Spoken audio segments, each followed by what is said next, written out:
ये है बिहार पंचायत बुलेटिन, जनता की आवाज। नमस्कार, पंचायत बुलेटिन में आप सभी का स्वागत है। अभी हम मौजूद हैं मूसेपुर पंचायत में, जो कि छपरा मुख्यालय से 22 किलोमीटर पूर्व छपरा दिघवारा रोड में स्थित है। हमारे साथ हैं ग्राम पंचायत राज मूसेपुर के मुखिया मुन्ना कुमार जी। आइए हम इनसे पंचायत की समस्याओं संबंधी कुछ बातचीत करते हैं। समस्याओं को लेकर बहुत सारे प्रश्न हैं जो आज हम मुखिया जी से बात करेंगे। मुखिया जी 2 टर्म मुखिया रह चुके हैं और तीसरा टर्म में इनका 4 साल का कार्यकाल बीत चुका है, यानी कुल मिला के 14 साल ये इस पंचायत के मुखिया के रूप में अभी भी वर्तमान मुखिया हैं। तो हम इनसे जानना चाहेंगे कि इन 14 वर्षों में जो विकास कार्य हुए हैं, इसकी बातों को हम जनता तक पहुंचाएं, देश तक पहुंचाएं, दुनिया तक पहुंचाएं। इसके लिए आज हम मौजूद हैं मूसेपुर पंचायत में। तो चलिए सवाल जवाब का सिलसिला शुरू करते हैं ग्राम पंचायत राज मूसेपुर के मुखिया मुन्ना कुमार जी से। इनसे पहला सवाल हमारा ये है कि दुनिया में बहुत से काम थे, बिजनेस था, नौकरी थी, कर लेते, लेकिन अपनी जिंदगी में आपने मुखिया बनना ही क्यों चुना? समाज के सेवा करने के लिए चुना कि समाज में जो कुरीतियाँ हैं उनको दूर किया जाए और समाज का सेवा किया जाए। इसके लिए मैंने मुखिया पद के लिए चुनाव लड़ा और बहुत प्रयास गांव में घूम घूम कर मैंने प्रयास किया और जीतने का काम किया। मुखिया बनने के बाद जब आप जीत गए तो आपने सबसे जो समस्याएं देखी, तो उसमें सबसे पहला आपने मुखिया बनने के बाद क्या किया? सबसे बड़ी समस्या थी, एक मूसेपुर स्कूल है जिसमें प्राथमिक विद्यालय था, उसमें बहुत बड़ी समस्या थी। दलित बस्ती वहाँ पर बगल में थी और वहाँ की समस्या इतनी कठिन समस्या थी कि मैं इतना न बच्चे वहाँ के थे कि इस स्कूल के प्रांगण में जो था, जो कि ज़मीन नहीं था, वहाँ पर ज़मीन को मैंने व्यवस्था कर बाउंड्री कराने का काम किया और वहाँ दो स्कूल और बनाने का काम किया मैंने। एक तो हमारे पंचायत से दूर था और 1 नंबर वार्ड था, वहाँ मैंने एक नवसृजित विद्यालय बनवाने का काम किया और एक पिपरा टोला गांव है, वहाँ भी मैंने नवसृजित विद्यालय बनाने का काम किया और नया विद्यालय खोलने का काम किया कि वहाँ के बच्चों को दूर नहीं जाना पड़े। मैंने प्रथम बार वही काम किया। अभी आपके पंचायत में हाई स्कूल की समस्या है, जिससे आपके पंचायत के विद्यार्थी जो है दूसरे जगह, दूसरे पंचायतों में जहाँ विद्यालय है वहाँ पढ़ने जाते हैं। उसके लिए आप क्या प्रयास कर रहे हैं? अभी तत्काल में जो है हाई स्कूल आपका अप्रैल से ही शुरू होने वाला था, तो जहाँ मेरा जो है विद्यालय जो है बलुआ विद्यालय जो उत्क्रमित विद्यालय है, वहाँ पर ही हुआ कि सेकेंड सीटिंग में तब तक थी, फर्स्ट सीटिंग थी में पढ़ाई हो सके, इसके लिए शुरू किया। मैंने अगले बार से शुरू होगा, लेकिन मैंने ज़मीन का व्यवस्था किया है। मैं अपने तरफ से भी 10 कट्ठा ज़मीन दे रहा हूँ और पब्लिक के गांव को लेकर लगभग 27 कट्ठा ज़मीन की व्यवस्था हमने की है।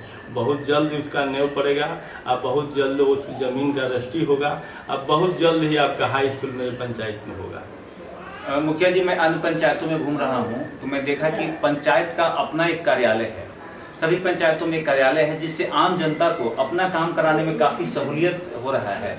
लोग अब दूर न जाकर अपने पंचायत के ही कार्यालय में काम कराते हैं। क्या आपके पंचायत में इस तरह का कोई कार्यालय है? कार्यालय है, एक डाक बंगला है, वहाँ पर RTPS का मैंने व्यवस्था है। तत्काल मेरे पंचायत भवन NH में पड़ा हुआ है, लेकिन NH से बहुत जल्दी वो मेरे पंचायत भवन भी बनेगा। लेकिन तत्काल अभी डाक बंगला जो है, वो जिला परिषद का डाक बंगला है, उसमें RTPS का कार्य और जितना मैंने जो भी विकास का काम है, जो भी कार्यालय के लोग जो हैं, सरकारी कर्मचारी लोग हैं, वहाँ का आकर बैठते हैं। तत्काल उसमें काम चल रहा है। बहुत जल्द ही मेरे पंचायत में पंचायत भवन भी बनेगा, बहुत जल्द ही बनने जा रहा है। मुखिया जी, सब लोग का एक सपना होता है कि हम मुखिया बनेंगे तो ये करेंगे, हमारी पंचायत में ये समस्या है। आपका ड्रीम प्रोजेक्ट इस पंचायत के लिए क्या था? आप 14 साल जो काम किए, उसमें कोई ऐसा काम जिसको करके आप खुशी महसूस करते हो कि इस काम को करके मैं बहुत खुश हूँ, ताकि लोग इससे लाभान्वित हुए, ऐसा कौन सा काम है? बहुत मैंने एक काम था मेरे यहाँ, सामाजिक 2 मैंने जमात का दूरी का था, मैटर था, इस नहीं बन पा रहा था सड़क। मैंने उस सड़क को बनाया और एक तरफ से यादव एक तरफ से राजपूत, दो जाति के लोग थे, विवाद था बीच में। मैंने जब बना तो उस विवाद को दूर किया और दोनों को जो 36 का जो आंकड़ा था मैंने 63 करने का काम किया और समाज को जोड़ा, जो ज़मीन देकर सड़क बनवाने का काम किया। परिवार के लोग जो अध्यक्ष हैं अभी अनिल सिंह, उनके परिवार के लोगों ने ज़मीन दिया और उस सड़क का निर्माण हुआ कि आज जो 36 का आंकड़ा था वो परिवार का 63 का आंकड़ा बना। बहुत बड़ी उपलब्धि थी, बहुत बड़ी लड़ाई हुई उसमें। बहुत पिछले बार जो मुखिया थे उन्होंने लड़ा और नहीं कर पाए, लेकिन हमने जब मौका मिला तो समाज का जोड़ने का काम किया और जोड़ कर मैंने उस सड़क को बनवाने का काम किया। बहुत कुछ सड़कें हैं। एक और सड़क गरहनिया सड़क था, गरहनिया सड़क भी बहुत विवाद से जुड़ा हुआ था। उस विवाद को मैंने दूर किया और दोनों तरफ से ज़मीन लेकर दो बार बहुत प्रयास किया, जो भी लोग थे प्रयास किए लेकिन नहीं बन सका।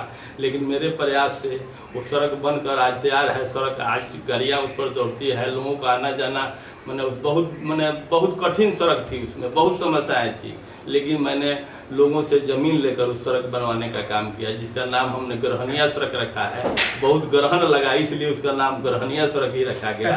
ग्रहण के बाद ही वो खत्म हुआ सड़क का निर्माण और इसलिए आज वो जो सड़क बन के तैयार है तो आने जाने की कठिनाइयाँ जो है दियरा से जुड़ा हुआ सड़क है, जो हर लोगों को जाना पड़ता है। उसको मैंने विवाद को दूर किया और अभी तत्काल मैं एक सड़क बनवा रहा हूँ जो आधा अधूरा अभी बन रहा है, नया गांव के बीच से निकल रहा है, जो सब लोग ज़मीन दे रहे हैं।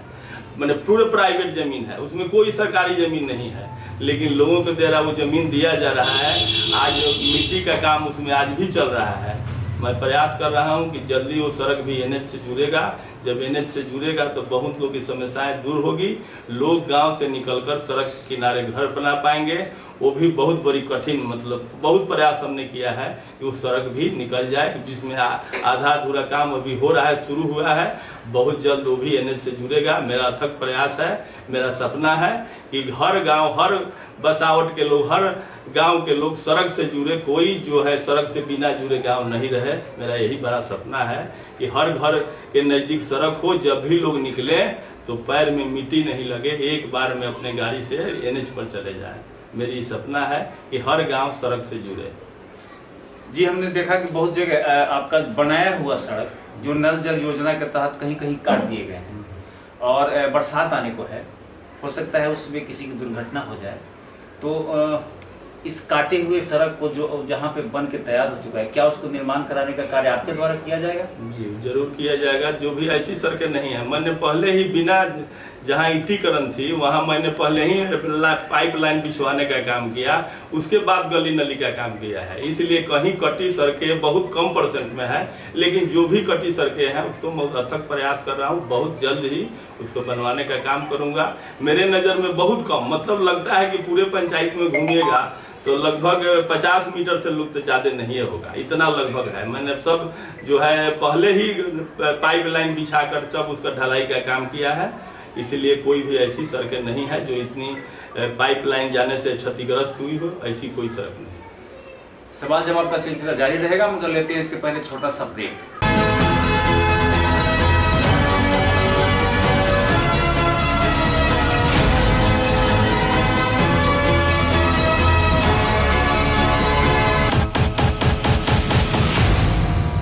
ये है बिहार पंचायत बुलेटिन, जनता की आवाज।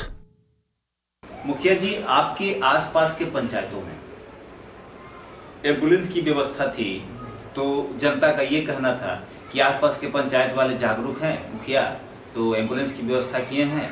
हमारे पंचायत के में एम्बुलेंस की व्यवस्था नहीं है, इसके बारे में क्या कहेंगे आप? वो जो एम्बुलेंस जो था, हमारे एमपी जो हैं उनका राजीव प्रताप रूढ़ी जी, उनके द्वारा एम्बुलेंस दिया गया था। उस एम्बुलेंस देने में हमसे कोई दिशा निर्देश नहीं पूछा गया।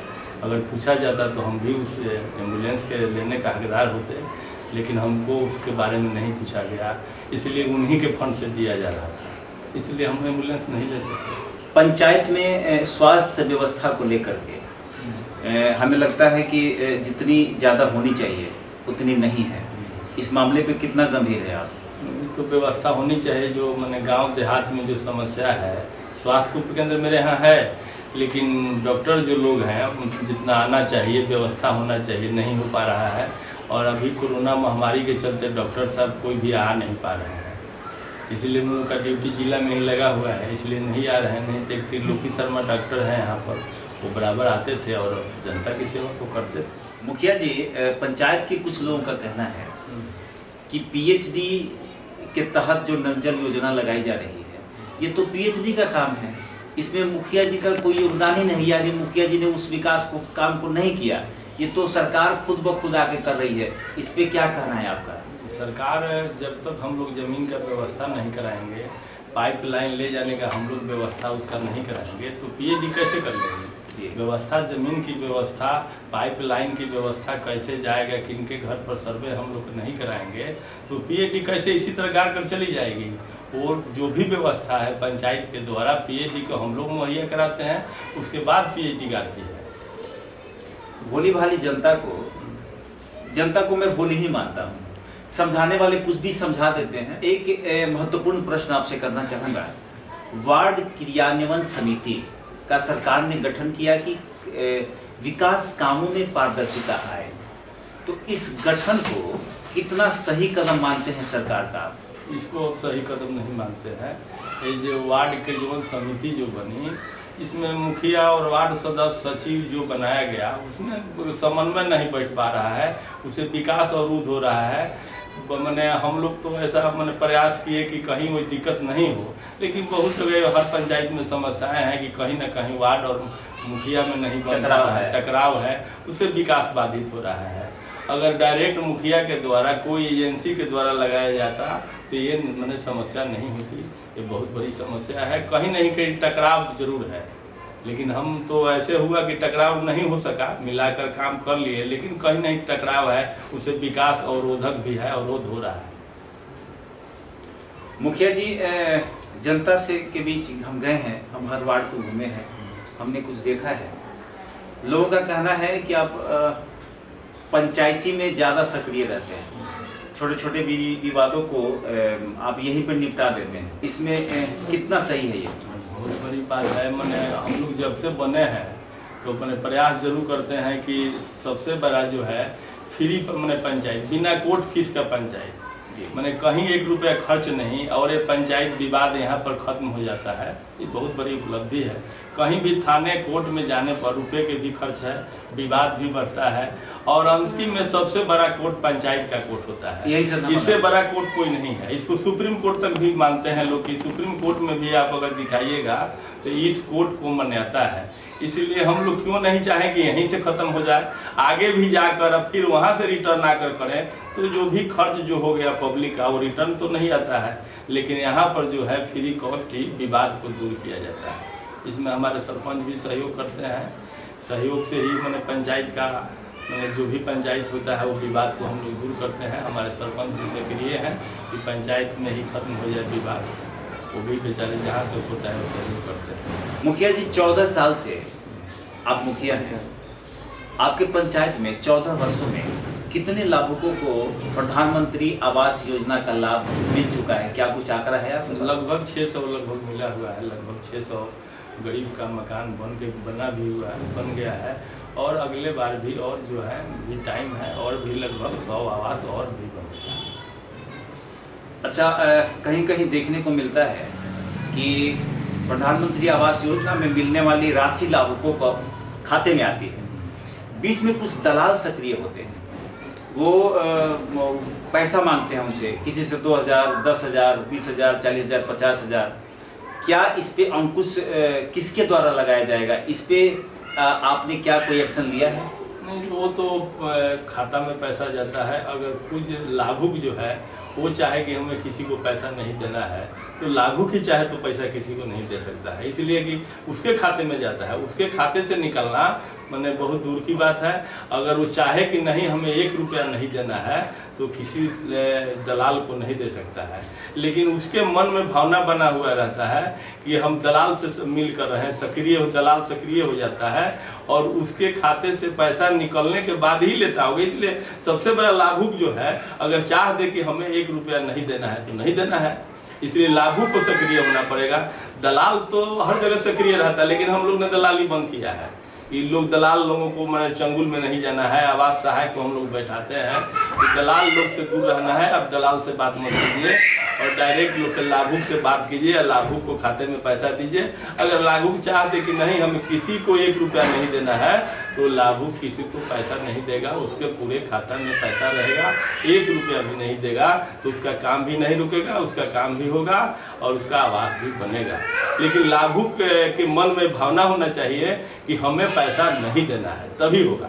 मुखिया जी, मुख्यमंत्री की 7 निश्चय योजना, जिसमें एक था हर घर नल का जल, इस योजना में हर वार्ड में हर घर को पानी पहुंचाना है। आपकी पंचायत में 10 वार्ड है, इसमें कहां तक काम पहुंचा? नल का जल हर घर पहुंचाने में कहां तक आप सफल हो पाए? लगभग सब काम हो चुका है, लेकिन सरकार की दोहरी नीति है। उसमें 25 लाख रुपया पीएडी जब करती है तो वही घर नल जल के लिए दिया जाता है, और जब पंचायत के द्वारा किया जाता है तो उसके लिए 13 लाख रुपया दिया जाता है।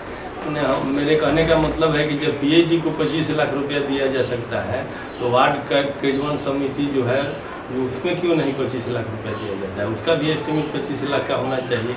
इसलिए उसके गुणवत्ता और इसके गुणवत्ता में अंतर हो जाता है। इसीलिए जितना अच्छा होना चाहिए नहीं हो पा रहा है। और हर घर जो है नल जो है उसके व्यवस्था में जो है हर घर के नल पहुंचा हुआ है, उसमें कोई दिक्कत नहीं है। हर घर के पास नल है और पानी पीने के लिए स्वच्छ पानी है, इसके लिए कोई दिक्कत नहीं है, हर घर में है। जी,